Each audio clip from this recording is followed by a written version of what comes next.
यह मकान बरसों से खाली पड़ा है, मगर आज किसी की सांसें यहाँ गूंज रही हैं। धूल में छिपी हर चीज जैसे कोई कहानी कह रही हो, एक खामोश चीख। और तभी एक चरमराता दरवाजा खुला, जैसे किसी ने आने का इशारा किया हो। उस लंबी अंधेरी गली के आखिर में था एक दरवाजा जो बंद होकर भी खुला था। जंग लगे हैंडल को, जैसे किसी ने अभी अभी पकड़ा हो। गर्म सांसों की बू उसके पीछे से आ रही थी। एक साया दरवाजे की दरार से झांक रहा था, मगर उसकी आंखें इंसानी नहीं थीं।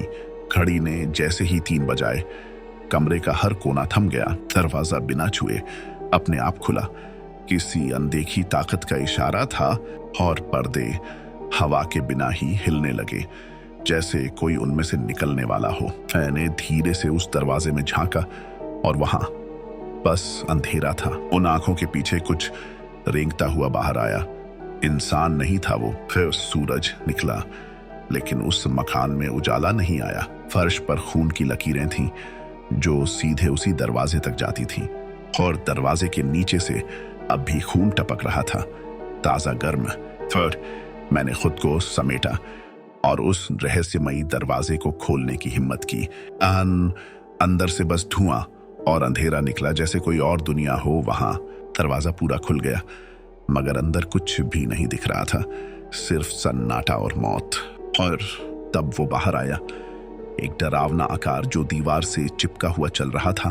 उसका चेहरा सड़ चुका था, मगर उसकी आंखें अब भी जिंदा थीं।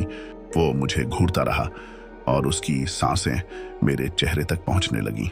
मैंने दरवाजा खींचा, पर वो नहीं खुला।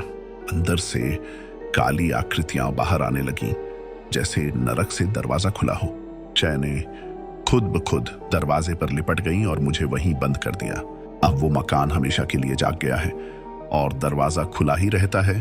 अंदर जो भी गया कभी वापस नहीं आया। और उस दरवाजे के पार अब बस एक आवाज गूंजती है, दरवाजा खुल चुका है, अब अगला कौन? अब अगली कहानी शायद तुम्हारे बारे में हो।